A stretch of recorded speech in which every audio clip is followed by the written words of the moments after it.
Hello, there we go. Hey everybody, good night, and thanks for coming out to Unite tonight. This is Unite, we are U-Life, and our main goal here is to connect with each other, with God, and with the church, and we have an amazing time, a lot of fun doing it. There's a lot of awesome people here. So happy all you guys can make it tonight. So yeah, it's a little bit about who we are.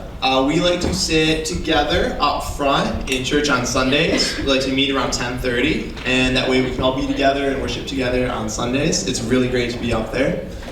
And Blank Space is the series we are discussing right now. So I'm really excited to hear what Mitch has to say tonight about that. And next up is Converge. I'm so excited to go on Converge this year. Last year was my first year going, and it was the best trip I have ever been on in my life. I made so many deep friendships, and it was just amazing fun.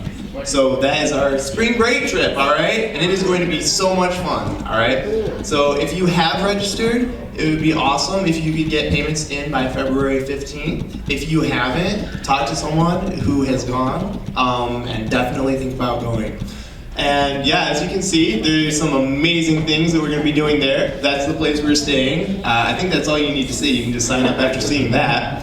And we are actually going to bring up someone to talk a little bit more about Converge right now.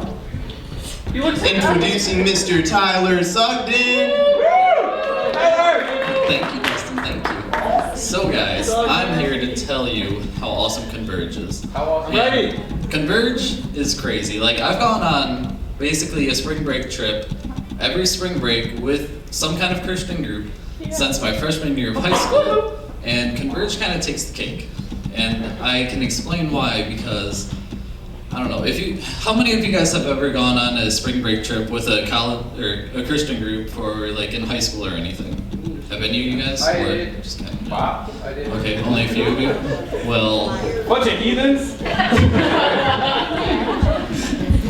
okay, well I'll just cut right to it then, since only a few of you can understand what I was going to talk about.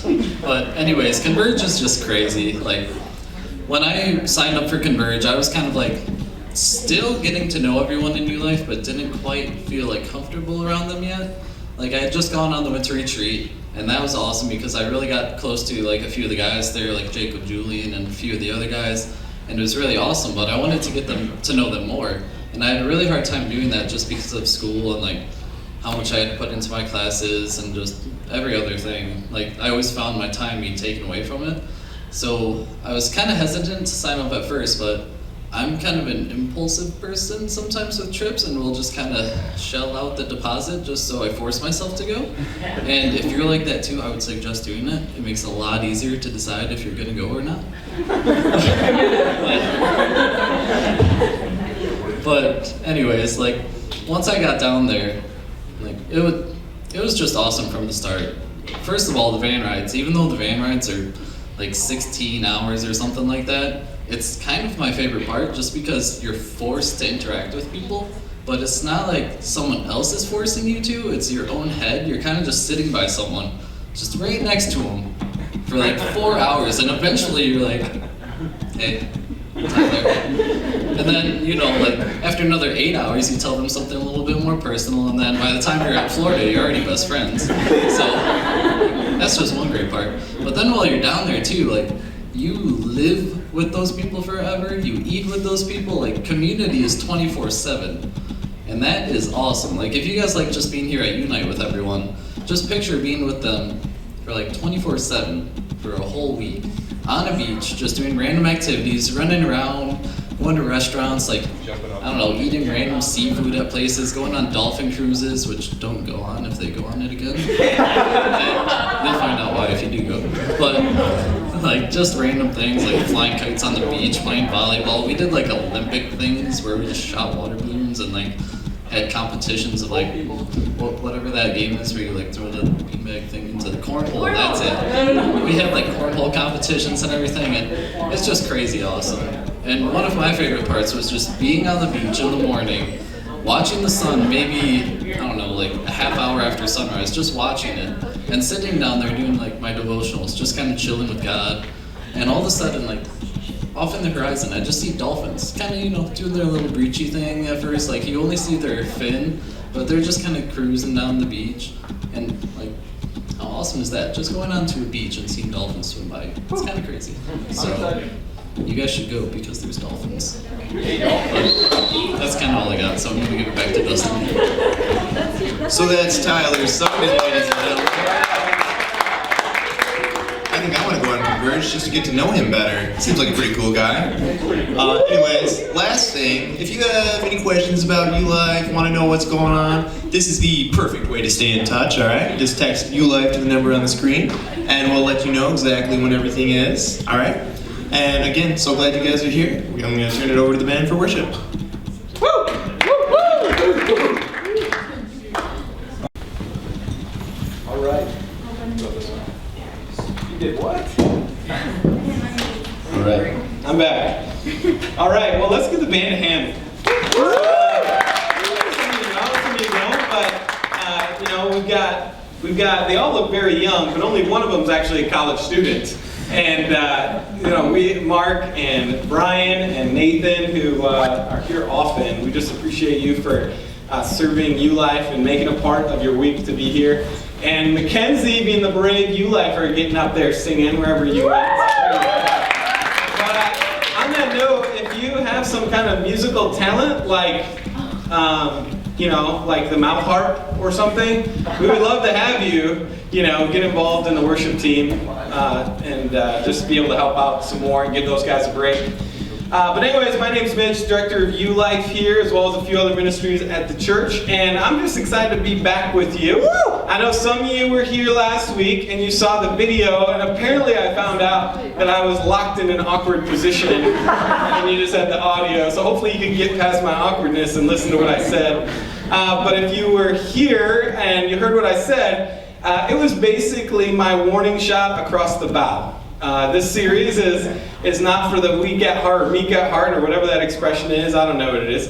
But it's going to ruffle your feathers, and tonight's going to ruffle your feathers. And I hope you don't let that deter you from coming back. The best thing you can do when you're met with maybe an opinion or something that you've heard that you're frustrated with is engage it deeper. Don't run from it.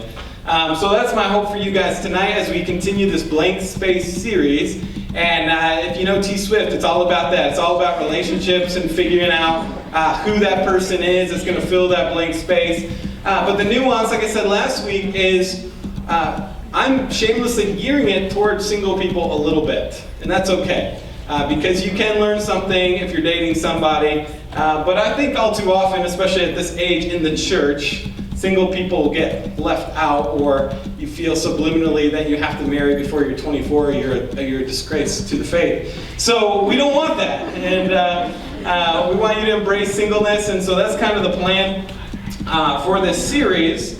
But I wanted to start with Romans 12, 1 through 2, and I'm gonna read it up here. It says, "Therefore I urge you, brothers and sisters," I think in some translations, because that's in view of God's mercy, to offer your bodies as living sacrifices, holy and pleasing to God. This is your spiritual act of worship. Do not conform any longer to the pattern of this world, but be transformed by the renewing of your mind. Then you'll be able to test and approve what God's will is, his good, pleasing, and perfect will.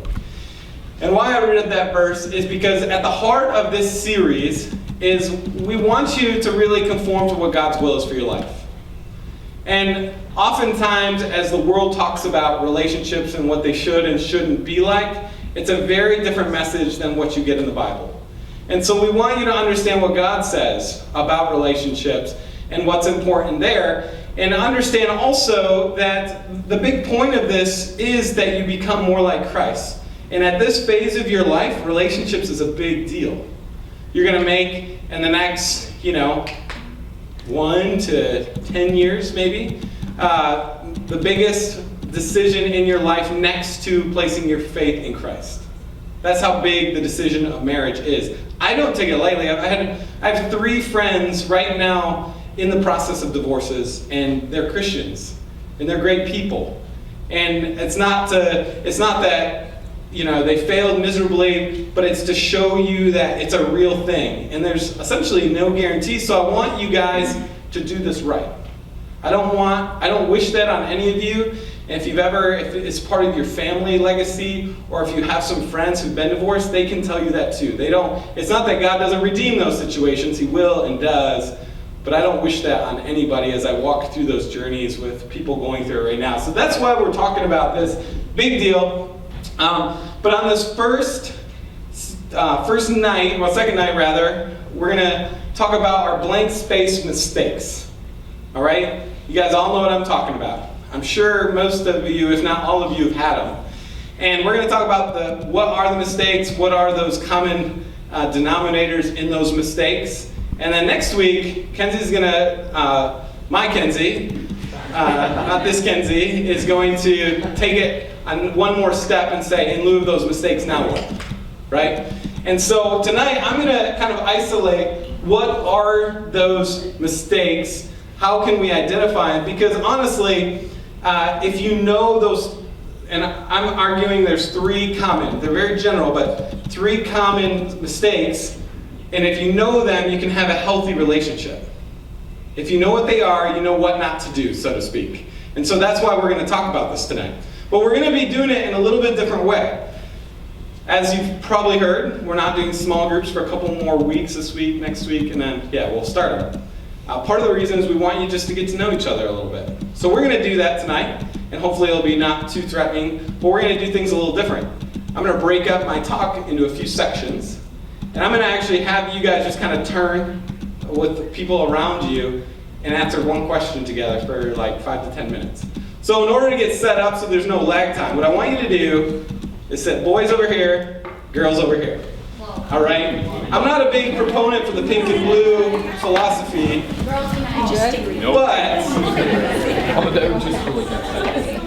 I'll give you my reasoning here in a second. Okay? I guess we're just shifting. That's a My great organized wife suggested I make a slide to prepare people for this, but you know me, Mr. Rebel. All right, so why did I do this? I didn't do this because it's awkward, or I didn't do this because I want to keep you guys separate and single forever. I did this because we're going to be kind of talking about some of these blank space mistakes, right? And I know I've had these conversations with my wife in particular, but women, about like, oh, when this happens, and I think it's really funny, and they give me that evil glare. I can't believe you said that. You are such a jerk. So while you're on your own, guys, you're free to say those things without any fear of retribution. And so that's kind of why well, you guys can do the same. I know you game. But that's why we're going to split up. But we're going to do this a little bit different tonight. And so, again, I want to focus on 3 of the most common mistakes, I believe. And maybe I was trying to really rack my brain to see if there's more to it. And these are the 3 I came down with. But the first one is that the first mistake you can make is the wrong timing in a relationship. The wrong timing. What I mean is literally that. You're going into a relationship and a time in your life when you shouldn't. It's that clear. And so there's a lot of categories. And I'm going to kind of wipe through some of these. But the first, I think, wrong timing mistake that many people fall into, especially as a result of certain subcultures, like the Christian subculture, is dating because everybody does it, right? Or everybody is dating right now. It's hard not to feel that social pressure of, well, they are, for a couple reasons. One, you feel like a total loser, because you feel like in your mind the only one without a boyfriend or girlfriend, which isn't true. Or you think like, well, my friend's been dating this person forever, and they're kind of gone now. We're going to talk about that. So I should just date their friend, and so that way at least I can hang out with my actual friend. And I know Mackenzie was sharing a story with me. She's like, yeah, I remember a guy I dated in, I think it was high school or freshman year, and she's like, he was weird, but I just hung out with him because he was her best friend's boyfriend's friend. She's like, I just wanted to hang out with Mandy. That's all I cared about. But we will do that sometimes. Or there's all kinds of social pressures that will push us that direction, or even sometimes, not necessarily in the Christian subculture, but just on campus in general, there's kind of this ongoing message, you should be with somebody at some level of seriousness, you know? And if you're not, there's something wrong.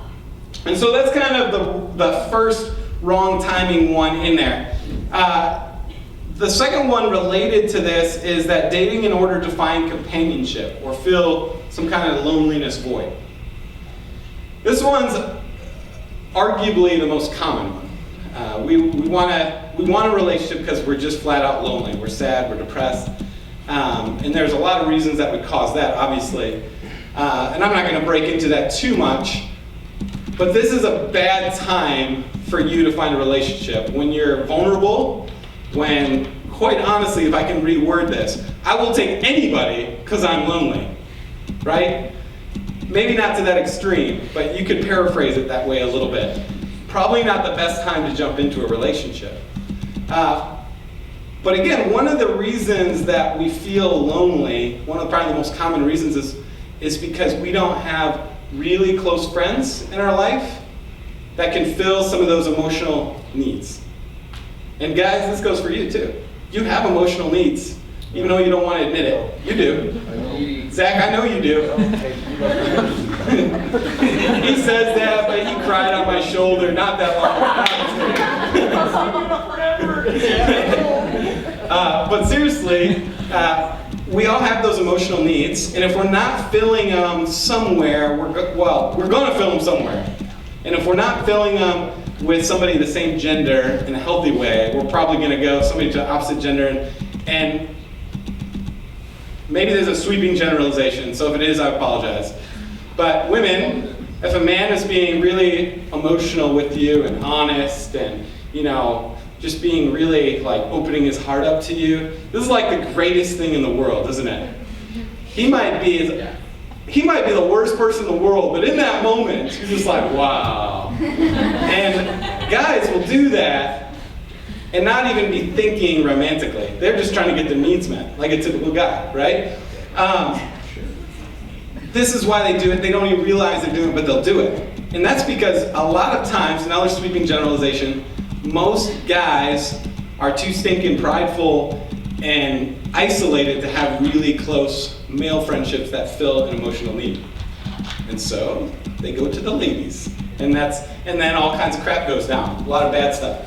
And so that's all I'm going to talk about that. Another kind of wrong timing piece is when you enter into a relationship, and this is, I don't mean this condescendingly, but at a point of your life where there's immaturity as it relates to relationships, okay? But you enter or want to enter into relationships when you have a very unhealthy, skewed view of what a relationship is. If I were to ask you in this room, how many of you have grown up in a family where there was an unhealthy relationship that you saw often, I would imagine at least half of you would raise your hand. And I imagine some of you would say, I don't really know. I never really saw my parents together. That is an unhealthy relationship. You know if it's healthy. You can see that, right? And so oftentimes if we don't have very good models, which unfortunately is becoming more and more common, we go into our future relationships maybe not fully committed to the models we've seen, but we take pieces of that with us. And sometimes it could be just like very subconscious. Other times it's like, one example is maybe you grew up in a family where your parents just screamed at each other incessantly. And maybe it ended in divorce, maybe it didn't. But they screamed at each other incessantly. And you made this personal, hardcore vow, I will never do that to my spouse, I will never yell at them. That's great, actually. But what can often happen is this, going from one side of the spectrum all the way to the other. And what might happen is you never voice conflict. You never deal with issues. And you actually turn into this incredibly bitter, resentful, passive-aggressive person. That doesn't help marriages, I'm here to tell you. And so what happens is sometimes that can affect us. Even though we've seen that bad model, we recognize it's bad and we're never going to do it, it might push us in the wrong way without knowing it. So what my point is it's the wrong timing if you don't or you can't picture what a healthy relationship is. How do you know what a healthy relationship is? Modeling, obviously. So if you don't have those healthy relationship examples, find some. This is what I love about the intergenerational aspect of this church in particular, but of churches that represent all ages, is that you have the unique benefit of, if you want to talk to somebody who's seasoned or has been through different life phases, there are people out there that actually would love to talk to you about it. And it's awkward for both of you, so that's a whole nother sermon. But there are people available. That's why there's people, if you're new here, that's why there's old people in the room. Because they're not chaperones or anything like that. They're not creepers, you know. They do get background checks. But they're here just to be a safe person. A safe person that's not a parent. Because oftentimes our parents, whether they can't not do it, I'll say that as a parent, is they treat you more like an investment than an independent person, right? And that's fair. I think as a parent, I think it's fair. I'm going to treat my kids like an investment. They better get a scholarship. But no, I'm serious though. Whereas somebody else that just genuinely cares for you, they can care for you on a completely objective level. They just want you to succeed. And they will be disappointed or hurt if you falter or something like that, but the grace comes a little bit easier rather than the disappointment. So that's part of the reason. So we want you guys to see those healthy relationships. We want you to experience them. The other place you can get them, obviously the most important place, is the Bible. And you need to read this. I know we talk about it a lot, and you might read one sentence a week, but you really got to know it to understand what the heck a healthy relationship is and the way God sees it, and the way God created it.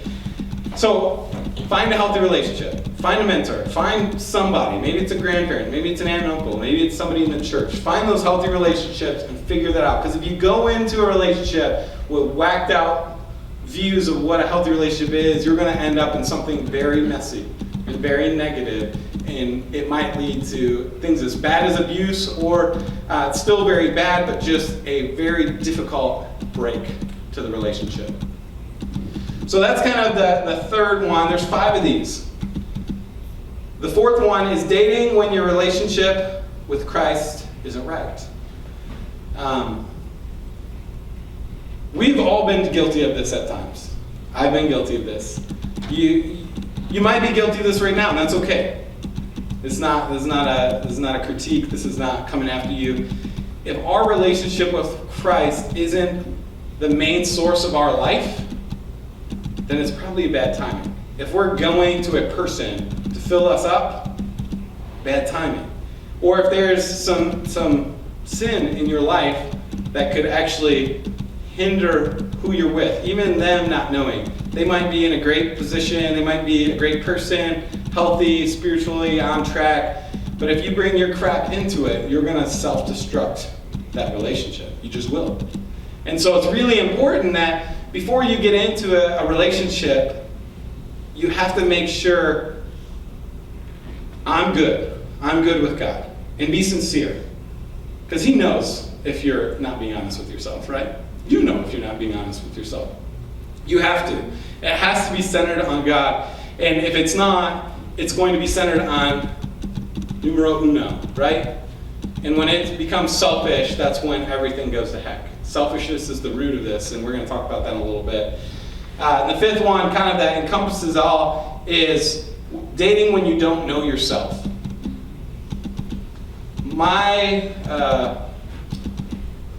The most important thing to me to talk to you about when I have, older people in the church, or I've been interviewed before and stuff like that, they ask me, what is the biggest issue on college campuses? And they're expecting sexually transmitted disease, or they're expecting to hear hardcore drugs, whatever. That's what they're expecting to hear. But my answer is, and it will always be, identity. They don't know really who they are yet, and they're in the process of figuring that out. But the problem is, most of the time you don't know how to figure that out, right? Other than do what the world tells you to do. Experience everything. Experience everything. That's how you figure yourself out. But that's actually very, very terrible advice. It's just going to leave you wounded and broken in a lot of ways. To figure out who you are, it's real simple. You are God's children. You are his chosen heirs. That's who you are as a Christian. That's your identity. The problem is, if I say that, if you're new to the church, or if you've been in the church a long time, but this is all like, what the heck does that mean? That's so like ethereal, and I just don't even know what that even means. Don't give up there. Keep going into Scripture, figuring that out, because I promise you, if you read a passage, everything you read, even if it's a sentence, and you ask that question, what does this say about God, and what does this say about his relationship with me, you will learn a lot about who you are and who God is. But if it's hard and still seems really disconnected, you need to do what we naturally do, but just with the other people, with different people. We naturally, to figure out identity, go to relationships, right? I'm going to figure out who I am in relation to, not necessarily relationship, but in relation to this friend, or that friend, or that friend. They do this, this, and this. I'm going to try this, this, and this. No, this is me, this is not me, this is me. But that's how we do it. This is very natural. This is how we're wired. We try to figure out who we are in relation to others. When we're supposed to be that in relation to others should be God, we try to do it with other people. This isn't necessarily a bad thing. This is a human function. The problem is when we try to find our identity using the wrong people. And I can go into a lot of, again, this is just a flyby. There's a whole nother talk on that. But what I'm going to focus on right now is the wrong person is the opposite gender. We've showed it before, that can guys and girls be friends video. You've seen that guy walking around campus interviewing people, and like all the girls are like, yeah! And all the guys are like, no. And it's not Christian, so like these guys are like, no, I want to have sex with her.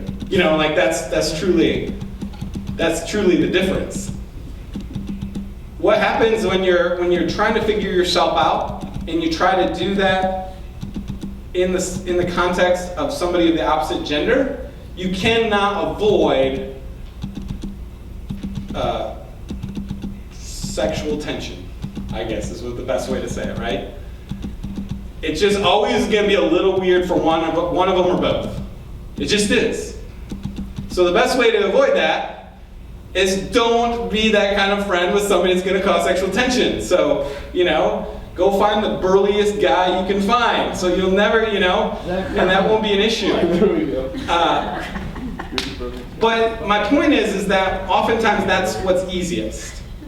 It's, girls, I'm married. I've been with her for over 10 years, almost married for 10 years. I know from her experiences that girl relationships get jacked up, right? Girl friendships, they're just mean. They're mean. I fear for my daughter, actually. And it's just, I don't know what caused it. I really don't. I don't know the root of it. I'm sure there's somebody who does. But you know what I'm talking about when I say that.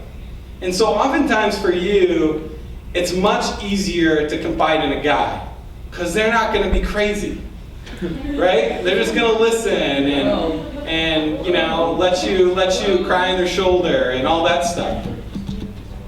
Guys, you're afraid to open up or have those kind of deep kind of friendships with guys because somebody's going to find your man card and rip it and stomp it and burn it up with a fire. Right? That's what you're thinking. But if I talk to a girl, it's semi-socially acceptable and they'll never know I cried. Right? This is kind of the dynamic at play.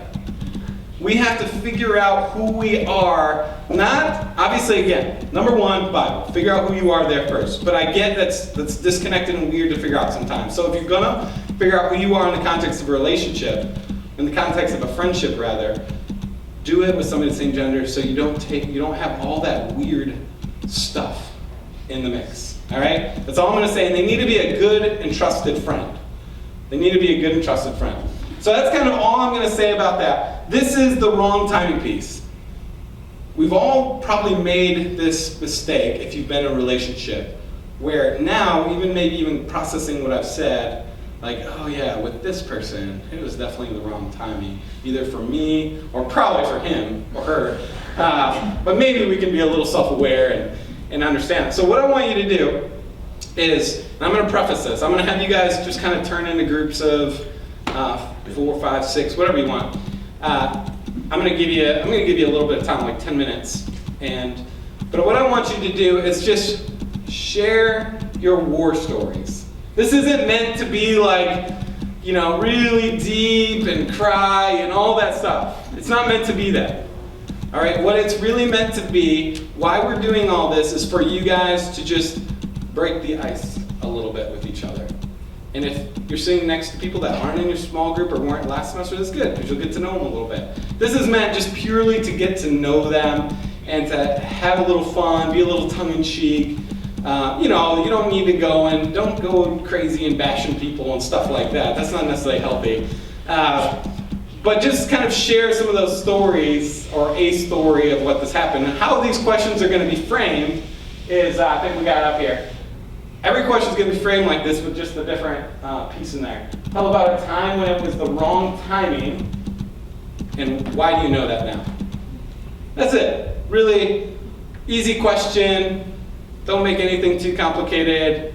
Laugh if you need to, whatever. But I just want you guys to get to know each other, talk about that, and then 10 minutes, then I'm gonna go into our next one. So, go ahead and do. All right, guys. Well, hopefully that was. It probably stirred up lots of feelings of anger. So if it did, I apologize. So wrong time, and we covered that one. I'm gonna broach some topics here that might be tough. So I'm just warning you now, but I promise you I will back up what I say. But the second kind of big mistake that we can often make in relationships is choosing the wrong person, obviously. Now that's like a duh, obviously it's the wrong person because it didn't work. So real philosopher's argument there, but kind of where this is gonna break down is I have to start here, and this is where I say it's gonna ruffle some feathers, okay? But the easiest tell on if this is the right or wrong person, quite honestly, is, and I'm preemptively assuming you're Christian. So if you're not, hopefully you will be, but one of those things. So is choosing somebody who is not of the faith, who's not a Christian, who doesn't follow Jesus. Or, I'm going to put a big or here, or a Christian who talks the talk, but doesn't do anything else. And I don't want to share too much of her story, but my wife was a classic example of this. Came to Christ in college, dated a guy who put on a good show, and he was the biggest D-bag in the world. End of story. But like I said, I'm going to back this statement up. This isn't just something I pulled out, and then I'm going to talk a little bit more about it. But in 2 Corinthians 6:14, I think we got it on the board too. This probably would have just been easier. And 2 Corinthians 6:14 says, "Do not be yoked together with unbelievers. For what do righteousness and wickedness have in common? Or what fellowship can light have with darkness?" And that seems like a really strong statement. And I'm fully aware of our cultural situation. I'm fully aware that language that strong sounds very, very much like bigotry, right? And so to take your guard off there, this isn't meant to be bigotry. And why I say that is because we can look at things like evil or darkness and light, or evil and what's the word that we flipped it down there? Yeah, righteousness and evil or wickedness. That sounds really like wicked. That sounds a little rough. Like they're a good person, and they probably are. But God also says we can do no good apart from Him. That our hearts are wicked without Him, without His redemptive power in us. And so that's where it comes from. It's not a measure of are they a good person or not. It's what is their heart. And so why this is true. Sometimes God gets a bad rap for just coming up with these arbitrary rules that we have to walk the line with. And this is not the case. God has always created His law. At the U-Life Winter Retreat, we focus on Psalm 119. And it's all about the joy of God's law. The law was always meant to be something that was good and helpful. The law pointed us to a godly life. And why this is important is because God didn't intend the law to be restrictive. God intended the law to be life-giving. Because He created these laws in such a way that if we follow them, we're going to have a fruitful and joy-filled life. It's not just to be like this iron fist and see if we'll follow him. And why I say that, because I've seen this happen.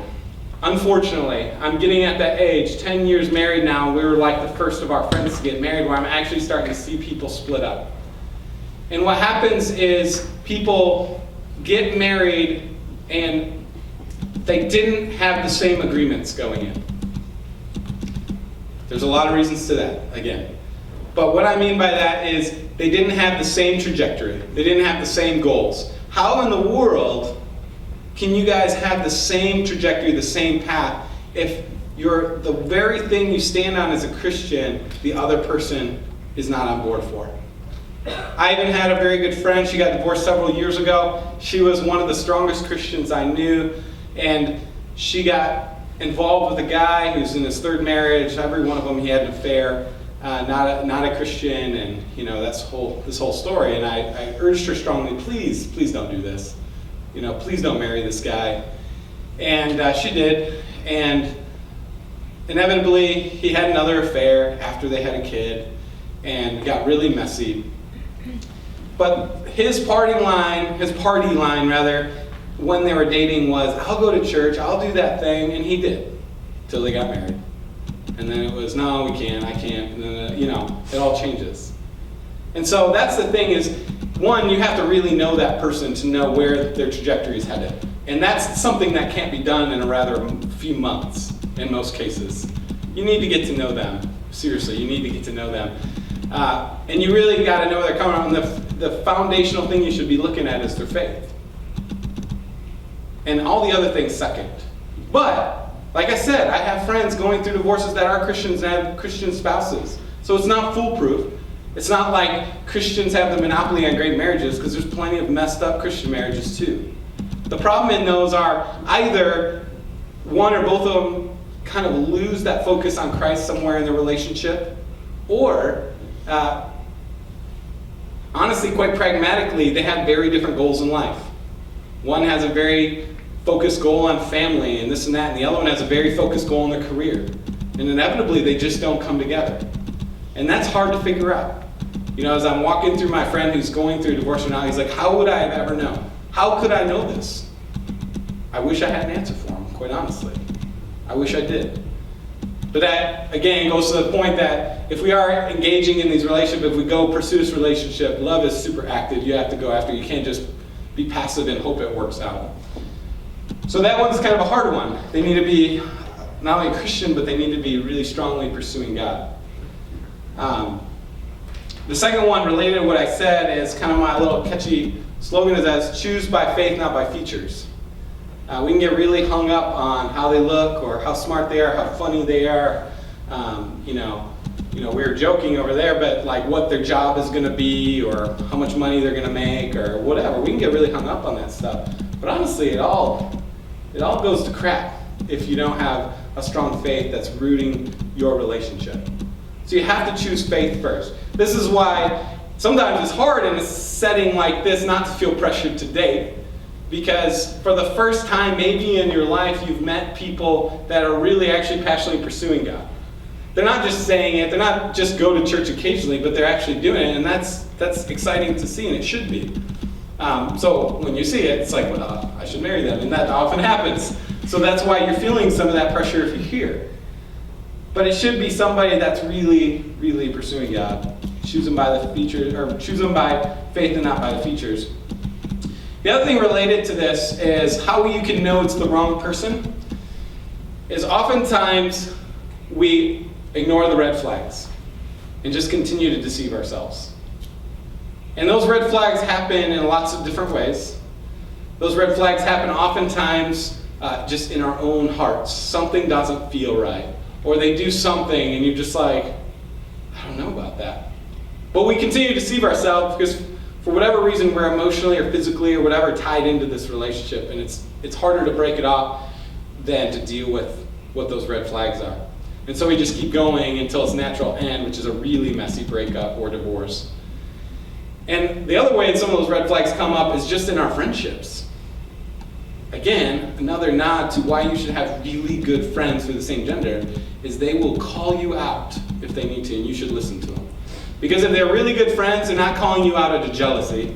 They're not calling you out because they're sad that they're alone. Because I know oftentimes if you get called out by your single friend, you're like, you're just jealous. You're just jealous. You know, like that's our reaction. But it's not true. If they're a really good friend, they care about you. You know, a story like this is actually my sister's friend, so I'm putting her on the spot. She ruined me. No, I'm just kidding. It wasn't her fault. But Holly lived in California, and one of her friends there, I started dating her. And it was one of those things where I dated for not very long. It's long distance. You guys know how that, some of you guys have been in long distance relationships. There's only so much you can get to know a person via distance, right? Without spending time with them. But I had become very emotionally committed to her without really knowing her. And my two best friends, Tony and Blaine, if you've spent any time around, you know Tony and Blaine. And they will tell me what they're really thinking all the time. And they went out with me to visit Holly and Crazy Jen and the whole crew out there.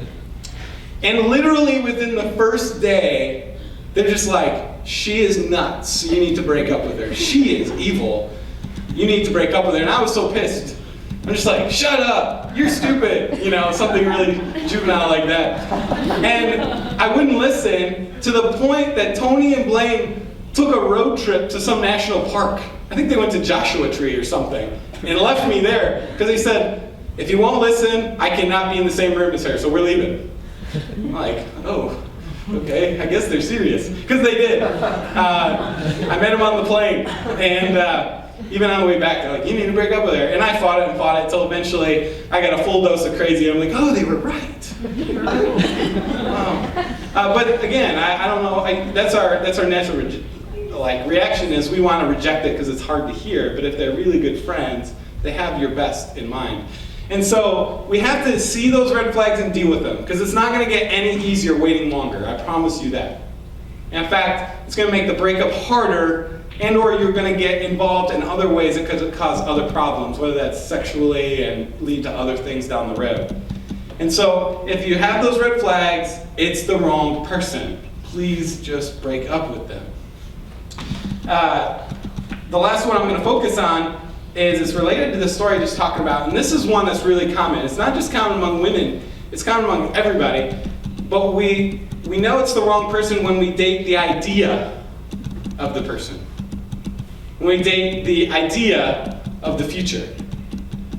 We're not really that emotionally attached to that person. We don't even really know that person that well, but for whatever reason, a future with them sounds really good. And so we can build a lot of ideals around it in lots of different ways, but to help you put some context around this, go back to this story.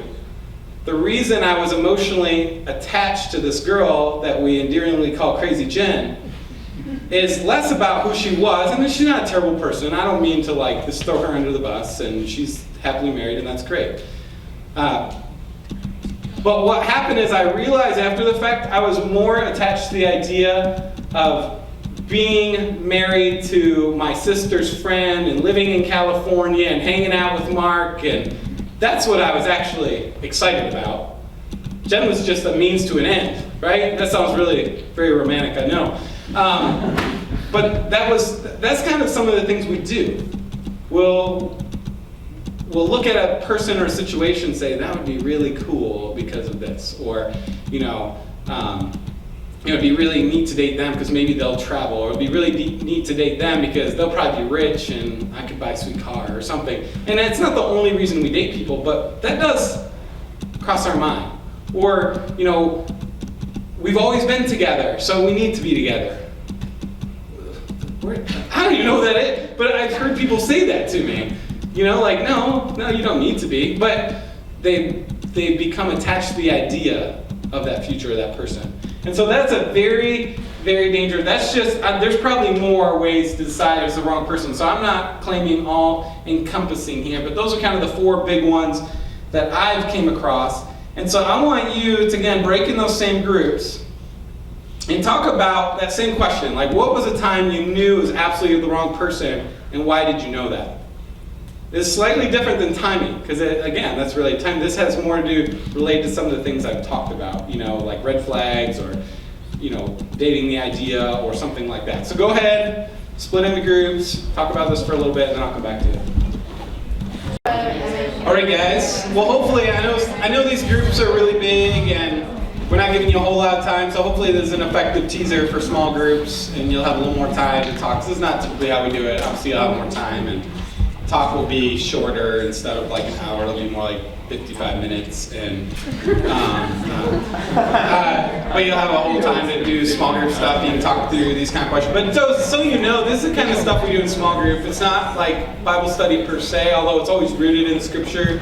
It's more how does this really affect you in real life? And but anyways, moving on. Third mistake, third blank space mistake that many people make is the wrong approach. And were you guys betting on it or something over there? What was that little fist pump for? You guys like betting small bets under the table? What did Mitch would say? So again, this is going to be a little touchy, but I'm going to say it anyways. But really, this is less. Okay, we've talked about the time, we talked about the person. Maybe you've done all that right. Maybe you are kind of ready, and you have found a pretty solid person, and then you get to this third leg of it, and this is the approach. How do you actually date that person well? How do you actually have a healthy relationship with them? And obviously what derails a lot of relationships is just that, whether you do it right or wrong. And there is no like black or white. This is the way you do dating. Like, I don't know if you guys ever read that book, Kiss Dating Goodbye by Joshua Harris. It's a really terrible book. But he basically, some of his points are valid, but he basically made dating into some like really clear formula, and we just know that it's not that, ever. But there is right and wrong ways in the greater sense, that what God tells us is right or wrong. And the first one is that we have to we do it wrong when we root the relationship in physical, emotional intimacy, not spiritual intimacy. There's kind of three legs of a relationship, if you will: physical, emotional, and spiritual. You could argue mental, but I feel like it's along the lines of emotional as well. But what happens is, oftentimes, where we anchor our relationship is either in physical or emotional. For guys, we like to anchor it in physical. This is not because guys are just innately bad people or bad beings. It's because, for whatever reason, God created us in such a way that guys experience intimacy through physical contact. Sex. That's how they do it. I said it, all right? Mackenzie always says, "You're such a man." Like, that's what she's talking about. I'm just being real transparent here. Girls, oftentimes, it's the emotional piece, like we talked about earlier. Like physical, I'm not saying it's not always true. Physical for guys are always true, emotional for girls. I realize these are generalizations. But for oftentimes girls, you want to build that relationship on some emotional intimacy. Tell really deep stories and spend a lot of time talking and stay up really late and schmoopsy poopsy and all that stuff. Please know that don't be offended. Like, I've been married to a woman for a while now, so like, I think she approves most of this. But the problem is, that's where we tend to go. That's where we root the relationship. When things are going wrong in the relationship, we always go back to the roots. So when you're having conflict, when you start getting those red flags that we talked about, rather than dealing with them or ending the relationship, dealing with them in a healthy way, whether it's ending the relationship or actually having real conversation and move through those mutually, instead we cope by just going back to the roots. And so, if we're having a really hard time together, guys will solve it by just doing something stupid physically with them. Like, hey, if we make out, or if we have sex, or if we do this, or if we do that, we'll be all better. I'll feel better. Like, that's how guys think. Girls, I would generalize again, please give me that. you can have a really hard time, but man, you have this great day, and after the day, you just go on a walk, and then you stay up all night talking, and you're like, we're good now. We're good. We didn't deal with anything, but we're good. Right? This is what we do. The leg we're leaving out is that spiritual intimacy. That has to be rooted on that. So that way, one, it's being built on a healthy level. Your intimate time should be centered around Jesus. But then when conflict arises or things happen, you return together, but also individually to Jesus. And that's what's going to keep your marriage or your relationship or marriage strong. That's what's going to keep it healthy if it's not going to work. I was just telling these guys, we got lots of war stories. But I was dating a girl, very healthy relationship, strong believer, leader. Like she was great, you know. And it was really weird. Like we dated for quite a while, and then I'm just like, she's great, but I don't think I like her that much. It felt kind of callous, I suppose. But that was just what happened. And then so I'm like, well, after a little while thinking about it and praying about it, I'm like, I should tell her because I can't just keep dragging this on. So I met up with her in Starbucks and talking. I'm like, I really want to talk to you about something. She's like, yeah, I wanted to talk to you about something too. I'm like, okay, go ahead, you know, ladies first, that whole deal. She's like, I just feel like, you know, you're really great, but I just don't see this relationship going anywhere. I'm like, yes, I didn't have to do it. I kind of thought that. And I also kind of thought, you're a jerk. But anyways, no, we ended, we were really good friends. We stayed really good friends, actually, in a very healthy way. But because we were both spiritually grounded, because our relationship was rooted on spiritual intimacy first, when we weren't feeling it, we both went to Jesus as individuals, and when we came together, we're able to walk through that and deal with it appropriately and remain good friends and have a healthy viewpoint about the other person. And so we have to have it rooted in spiritual intimacy, otherwise we're going to be in trouble, I promise you. Do not get involved there. And the big warning here is especially that physical intimacy. You can get yourself in a lot of trouble on a very pragmatic level. You know, we've had Central Michigan Pregnancy Services come in, some of you guys have been here, and the statistics will blow your mind on college campus how many STDs and STIs there are floating around campus. It would blow your mind. And so that's enough reason, like it's like 50% or something crazy like that. People are affected with a sexually transmitted disease or a sexually transmitted infection. So pragmatically, you're rolling the dice there, physically, but I'm telling you, it will mess up a relationship when it's always rooted in that physical sense. So I'll be really honest here, girls. You're probably going to have to be the one who, not necessarily sets the boundaries, but helps keep the boundaries. You just will. Not in every case, but generally you will. Guys try, they will try, and some are better than others at it. But generally, because you're more rooted emotionally, it's easier for you to not be as quick to jump there. Where guys, you know, if it's getting too deep emotionally, they're quick to shut that down. So they're good there. But seriously, I'm going to pull up here 1 Corinthians, so we'll go to Hebrews 1 first. Hebrews 13:4. Marriage should be honored by all, and the marriage bed kept pure, for God will judge the adulterer and all the sexually immoral. I don't say that to sound really hard and crass again. This is in the Bible. That's why I'm showing it to you. This isn't just some random thing that was made up by some Christian crazy fundamentalist. This is actually what God says about sex. Keep the marriage bed pure. That's what he says. And it doesn't mean just sex in like the very, thinly defined definition of sex. It's all sexual immorality. And that leads to the next verse, which is in 1 Corinthians. It says, flee from sexual immorality. All other sins a person commits are outside the body, but whoever sins sexually sins against their own body. You will carry it with you. You will carry it with you. You will carry it into every relationship you've ever been in. And I can tell you from experience, my wife and I, thankfully, were able to keep our marriage bed mostly pure. And I say mostly because I'm going to be honest, it was challenging.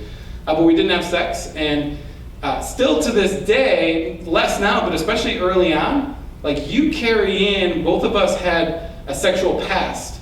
You carry that into your relationship. You just do. That's what happens. And it's hard to get over that and cope through that and deal with that. So know that that's the reality, that's what happens. These verses sound really intense and closed-minded and all that, but I'm telling you there's a real practical side to it. Until you experience it, you might never know it. And I could have never imagined no, that's not going to affect me when I'm married. We'll love each other, da-da-da, but it does. So the second kind of piece of this wrong approach, I've alluded to it earlier, is isolating from your friends. How many of you have had a friend who's dated somebody and you never saw him again? Yes, I know. I know the ones who aren't raising their hands probably because they're in the room. But I'm just being serious. It's super common. This is what happens, You're like, I love him so much, and I just want to spend every waking second together, and you do. And then your friends are like, oh, they're such a jerk. I don't even want to hang out with them anymore. I don't want to, trying to take the high road or whatever, but deep down inside, you're hurting. And there's problems on every level here. One, if you're spending that much time with your significant other, you're probably not spending that much time with God either, which is a real big problem.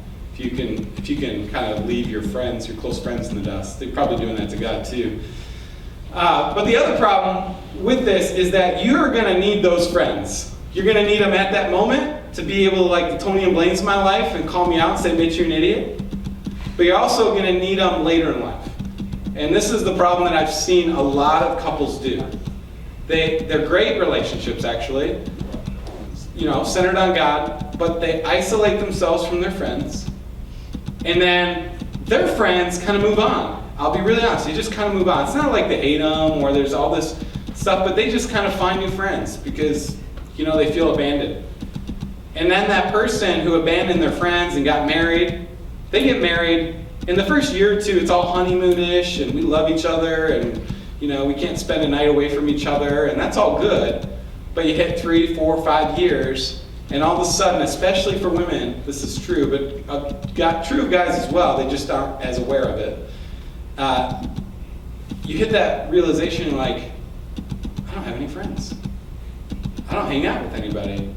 If I was home for an entire weekend and didn't have anything to do, if my husband or wife wasn't around, I don't know who I'd hang out with. I don't know who I'd want to hang out with. I don't know who would want to hang out with me. If you're in that situation, you're in trouble. One of my friends going through this divorce, it's happening by and large because his wife had completely disconnected from any of her friends that would keep her kind of on the good path. She became so inundated with her career that she lost her friends in the midst of that, and her source of advice became very bad advice, encouraging an affair and things like that. This is not healthy. You got to have those good friends around you when it matters most, and that's several years into the marriage. But if you don't maintain them through that engagement and early marriage period, they'll probably be gone. This is one of the biggest regrets I've shared about how Mackenzie and I have done it. We didn't completely abandon our friends, but for her, she didn't do it intentionally. But being the first married, all excited, she moved out just to save some money. Lived with her parents, kind of just stopped hanging out with her friends because she was involved in wedding planning and final semester of school and all that stuff. And now, just now, not even kidding you, 10 years later, she's starting to reestablish those friendships where they're spending a little bit of time together. It's not because they were at odds or hated each other, it had become non-existent. And now they're starting from scratch again. And those are friends to really count on. Those are friends that were actually pivotal in her coming to faith. So don't isolate yourselves from your close friends if you're in a dating relationship. Please don't, because it's trouble. The last one I'm going to focus on is focusing on each other more than God. I mentioned that. You have to be focused. Your relationship with God has to be first. It's not good enough just to say, well, I'm a Christian. I love Jesus. I go to Unite. I go to church. It has to be a real, tangible relationship. Because inevitably what happens is you start, if things are going good, when do you pray? You pray when stuff hits the fan, right? That's when you pray. Sweet Jesus, please help me, because if you don't, I'm in trouble. That's when we pray. So when things are going really good, we don't pray. Same goes for relationship. When relationship's going really good, we're just living it up. We're not really leaning on God. We're not really depending on God. And what happens is we turn in towards each other and depend on each other. I'll tell you from a married man, You will never be able to fulfill all of your spouse's needs. Never ever. That's why it's going to be very dangerous to depend on one another to keep your relationship healthy. It has to be focused on God. And through the overflowing of your relationship and your love for God and from God, will you be able to love each other. That's the only way. That's why, again, going back to that, you need to both be Christians is so important. Because if they're not seeking God and they're just trying to love to the best ability, we all know the end road to that. The end road of that is selfishness. And I'll tell you, as somebody who's been married a little longer, it becomes harder and harder the longer you're married to be selfless is not the word, is to be, in a very, I don't like this word of phrasing it this way, but romantic, You hit the 5-year mark and guys, your wife's gonna say, why don't you do that anymore?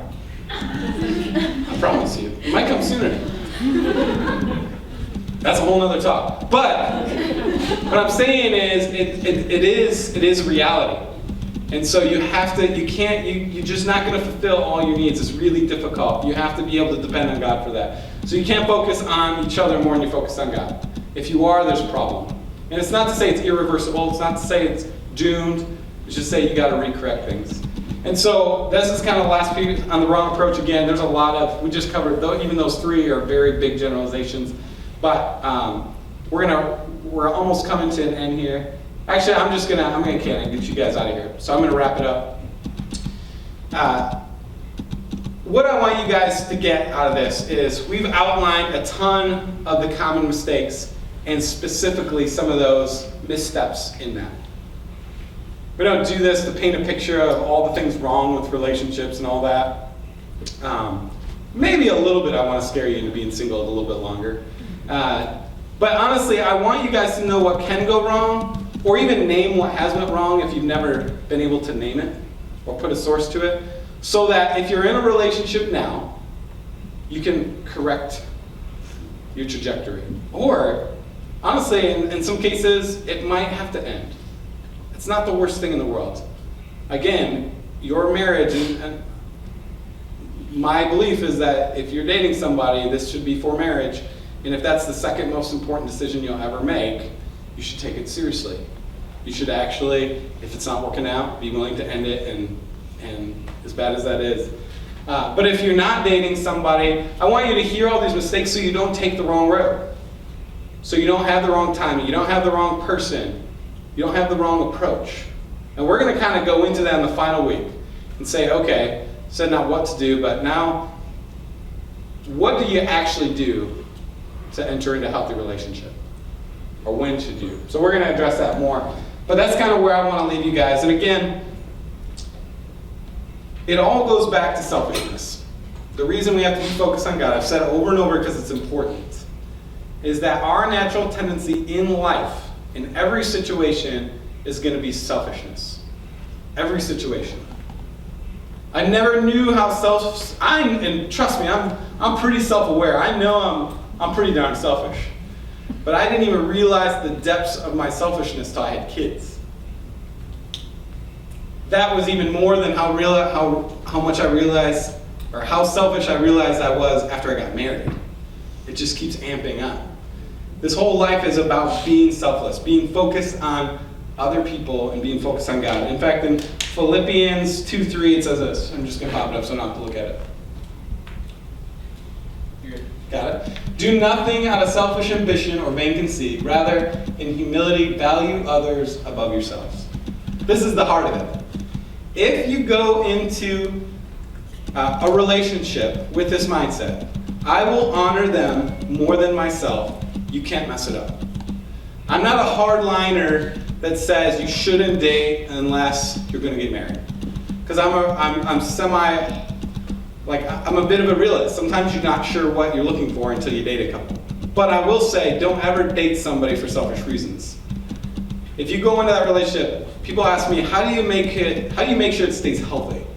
The simplest answer is, make sure that when the relationship, if it doesn't work out, when it's all said and done, you can walk away feeling like they respect you and you respect them even more than when you started. That's how you do it. And that means not making some of those critical errors we talked about. Because I promise you, if you cross some of those lines or do it wrong, you'll have nothing but bitterness and resentment for that other person when you break up. And so, if you want to know that, just be selfish or be selfless in that relationship, and I promise you, even if it doesn't work out or it's a quote-unquote mistake, it will be a helpful path down the way. So that's kind of it. We didn't do the last thing, but again, talks aren't going to be this long. We're kind of doing this piece to break up, but yeah, I hope you guys enjoyed it. I hope this stirred some thoughts. I hope when you go home, you actually reflect a little bit about your past and maybe your present situation, and answer that question. What is God saying to you right now, and deal with that. Do something about that. Don't just sit there and bury it and never think about it again, but actually do something about it. So let me pray. God, thank you so much for this opportunity. I thank you for everybody coming here tonight. I thank you for their grace, and I thank you for their just willingness to dive into such tough topics. God, I pray for each one of them, Lord, that you would be just preparing their hearts, most of all, to honor you in the best way they physically possibly can, but that you would also be preparing their spouse. God, that you'd give them great wisdom and great clarity on who that would be, when that would be, and how they need to go about that. God, in such a way that not only would honor their future spouse, but honor those people they may end up dating along the way as future spouses of another person. So God, I just pray that as we kind of addressed a lot of these common missteps and mistakes that we're so prone to make, God, that you'd protect us from those, that you'd give us great clarity and self-awareness of who we are, how we're selfishly motivated, and how we can be better servants to those people who are around and love them the way you love them, the way that you love the church, God. So God, we thank you again for everybody here. Pray blessings on them, and ask this in all in Jesus' name. Amen. All right, guys. Well, you're free to hang out and just talk, catch up. Otherwise, I will see you on Tuesday. See ya.